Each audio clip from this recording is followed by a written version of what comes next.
और जैसे ही घटना घटी थी उसके बाद तो ये सब तरह तरह की बात आई, वो तो छोड़ दीजिए, उस पर हमको कुछ नहीं कहना है। लेकिन जैसे ही घटना घटी थी उसी समय हमने अधिकारियों से कहा कि भाई क्या हुआ है, कैसे हुआ, इसको तत्काल देखिए। मांझी साहब कह रहे हैं कि सर गुजरात मॉडल लागू होना चाहिए। आपके जब वहां से निकलने के बाद उन्होंने कहा कि पता नहीं, वो हमसे आएंगे तो उनको हम बता देंगे।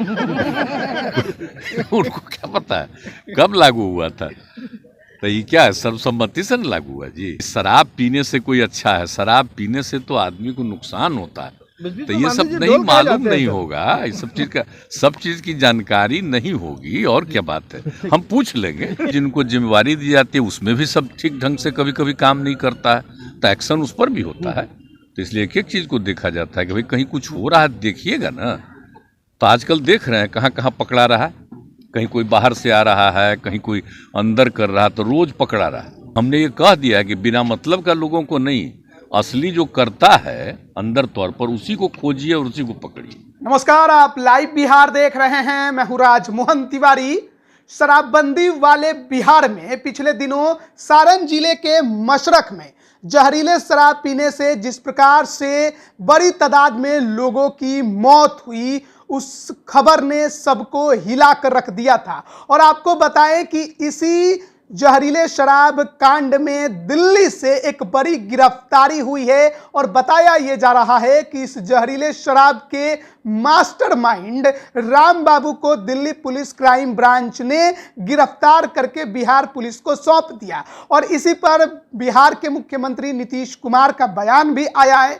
लेकिन साथ ही साथ आपको बताएं कि पूर्व मुख्यमंत्री जीतन राम मांझी ने जो बयान दिया था, जिसमें वो ये कह रहे थे कि बिहार में भी गुजरात की तरह शराबबंदी लागू होनी चाहिए, यानी कि परमिट के आधार पर शराब मिलना चाहिए। इस पर मुख्यमंत्री नीतीश कुमार किस प्रकार से व्यंग कसते नजर आ रहे हैं वो हम आपको सुनाते हैं। देखिए, जो कुछ भी हुआ है उस पर बहुत ही गंभीरता से एकदम सरकार की तरफ से सब लोग, दोनों डिपार्टमेंट के लोग पूरी तरह इस पर देख रहे हैं कहाँ क्या है, और एक एक चीज की जांच कर रहे हैं कि कहाँ कैसे हुआ, कौन किया, कौन लाया, एक एक चीज को देख रहे हैं। और जैसे ही घटना घटी थी उसके बाद तो ये सब तरह तरह की बात आई, वो तो छोड़ दीजिए, उस पर हमको कुछ नहीं कहना है। लेकिन जैसे ही घटना घटी थी उसी समय हमने अधिकारियों से कहा कि भाई क्या हुआ है, कैसे हुआ, इसको तत्काल देखिए।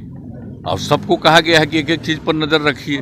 तो कोई गड़बड़ काम कर रहा है तो उस पर नजर कैसे नहीं, ये सब हम लोग पहले ही कह दिए थे। और उसके बाद तरह तरह की बात आने लगी तो हम लोग क्या कहते, हो ही रहा तो कर रहा है, बिल्कुल करेगा। लोग तो यहाँ से करके बाहर भाग जाते हैं, इन पर तो शिकंजा कसना होगा ना, एक बड़ी चुनौती है। एक सबसे बड़ी बात है कि एक तो इतना आप जान लीजिए, ज्यादातर लोग तो शराबबंदी के पक्ष में, लेकिन क्या करिएगा, कुछ लोग तो होता ही ना, हम लोग शुरू से न कर रहे हैं, तो इधर उधर करता है, वो अच्छा काम नहीं करता है, समझाया जाता है, और फिर भी जिनको जिम्मेवारी दी जाती है उसमें भी सब ठीक ढंग से कभी कभी काम नहीं करता है, तो एक्शन उस पर भी होता है। तो इसलिए एक एक चीज को देखा जाता है कि भाई कहीं कुछ हो रहा है देखिएगा ना।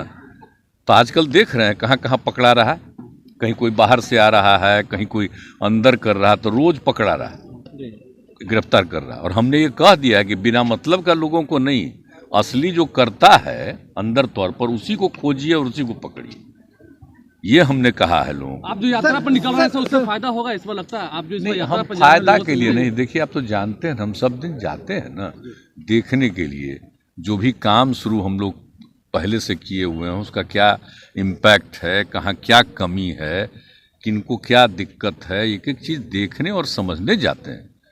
एक तो विकास का काम कि कितना हुआ, और दूसरी बात है कहाँ पर और क्या कमी है, वो सब देखने जाते हैं हम। उसके चलते उसका एकदम बिल्कुल आकलन करने, देखने, स्पॉट पर जा कर के, ये सब के लिए हम जाते हैं। तो आप लोग को तो पहले से मालूम ही है हमारी जो यात्रा होती है, तो इस तरह का इस बार वाला तो पूरा उसी के लिए है, खास करके विकास का और सपनों का। किसी को कोई कमी है, कमजोरी है, सबका बात सुनेंगे और सबको देखेंगे। सर मांझी साहब कह रहे हैं कि सर गुजरात मॉडल लागू होना चाहिए। आपके जब वहां से निकलने के बाद उन्होंने कहा कि पता नहीं, वो हमसे आएंगे तो उनको हम बता देंगे।